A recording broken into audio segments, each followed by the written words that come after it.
Hi, this is Carolyn, and today I'm hoping to inspire you to celebrate some of your jelly prints by turning them into beautiful works of art. As I go, I'll be making these 3 prints and finishing them off, and I'll be talking about what I'm doing on the plate. I'll be repeating the process a few times and make a few different pieces using exactly the same method, each time explaining some of what I'm doing. And I'm going to bring them to fruition, a few of them, by mounting them on a very small cradled panel. You can get really great pieces by playing intuitively, or you can be a little bit more intentional.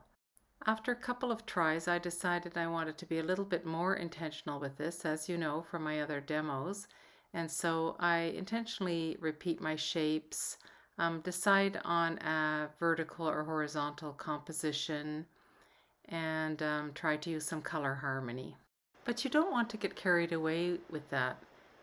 This process is a lovely counterpoint to almost any other art practice you've likely got going on. Watercolor, painting, plein air, even collaging, because you can't see what you're doing. And you end up with the most amazing pieces as inspiration, perhaps even for paintings, that are completely unique. And when I turn them over and look at them, sometimes I think if I had known that was going to happen, I probably would have fixed it.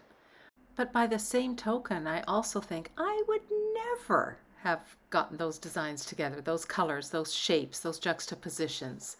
So here it is, and I just love it. So here it is done, and I'm going to mount it on a little 10 by 10 inch panel. You can buy these in art stores as well as discount stores and dollar stores, and you can see I'm reusing mine.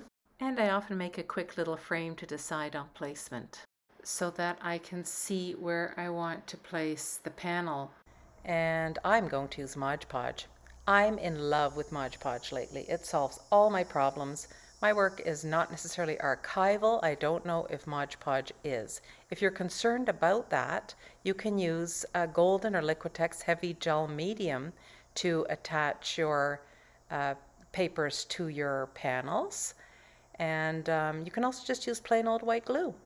And I'm spreading mine here with a silicone wedge that is a brush. But you can also use a credit card or a piece of paper towel or a plain old brush, anything. I just spread it right to the edges and spread it evenly, trying not to have puddling, because the puddling really wets the paper and then the paper bubbles. You can see where I have too much on, I'm taking it off. So when I'm taking it off, actually, I'm putting it on the back of the work of the paper itself as well. And then just wait a few minutes till all of it becomes a little bit tacky, and then I put them together. I've cut the collage print out a little bit bigger than the panel, those lines I drew, so I can glue this on, and then I'll use an X-Acto knife to trim it. This is a printmaking baron being used to push the air from the middle out to the edges. Some people use the mason jar, which is a really good idea, or any other kind of pot or rounded edge will do. If you put a paper on top of it, it slides more easily.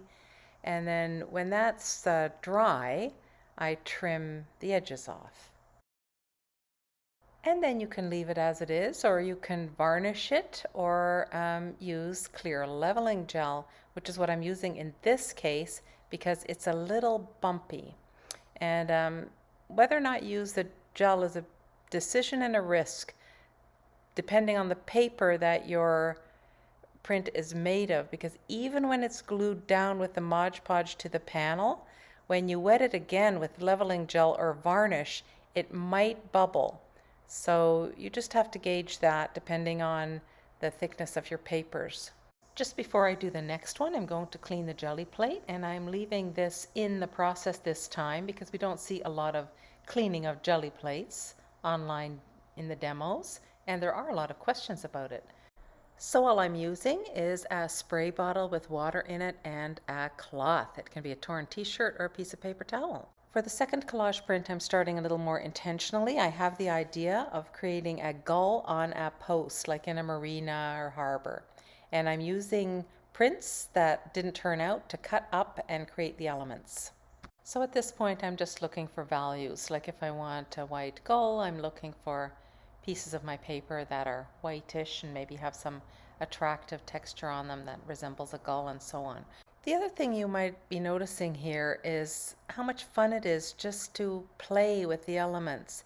It's something that as adult artists we sometimes lose. Sometimes we're very product focused, and this process, the jelly plate in general, no matter what you're doing with it, seems to take you back to play and loosens you up. And it's the most enjoyable way to pass a few hours.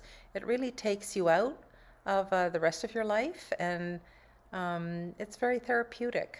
So there it is, done with the paint daubs on the back of the paper bits ready to roll, and I'm just deciding which lost old jelly print that I can't use for anything else I'll put it on. And as you're looking through them and decide to sacrifice them, you realize that you like some of them a little too well.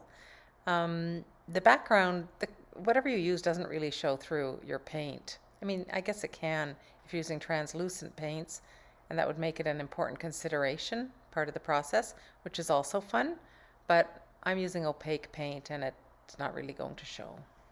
Another thing I really do love about jelly printing at all, period, any kind of jelly printing, is how you can reuse materials. You can jelly print into and over old paintings. You can use all kinds of garbage in a jelly print. You can print onto garbage, even if you're not doing collage. Just any old jelly print can be printed onto any old magazine page or piece of garbage or cardboard, or it really doesn't matter. And the same with the paints. You don't need special acrylic paint. Even the cheapest kind of acrylic paints will work on a jelly plate.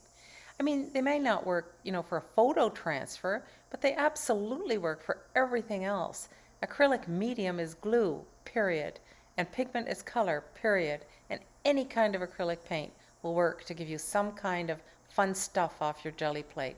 So it's super cheap. It's a great thing to do with kids and with art classes, with seniors groups. You don't need a lot of money. It's just so much fun and versatile. This also means you're not putting a lot out, and if you're an artist who needs to sell a little bit on the side, then these work really well. They're very low cost to make, and on a little panel they have quite a bit of appeal. They're easy to turn into cards and business cards and tags. And you can sell these little panels at church sales or give them as gifts, hostess gifts. And in the long run, you've just created something really personal and you haven't spent a lot of money doing it. Okay, we'll just flip that over to dry. And while we're waiting, we'll look through the jelly prints and see if we have anything else we can put onto a panel. So I'm going to use the little red one there and mount it onto a panel. My whole goal here is just to inspire you to love your work, love these jelly prints. Give them a little love and bring them to a presentable level, and they're a piece of art. Now let's see how our gull is doing. We'll pull the plate off the print. It's clean, the paint is not sticking to the jelly plate, and there we go. So we can cut it and put it on a panel. And there we go. How fun is that? Perfect for a powder room at the seaside cottage or a child's room. What fun. Context is everything. Use your imagination to move your jelly prints beyond the pile. I use art placement software to make my work look attractive and give me new ideas. If you like what you see, subscribe and show me what you do.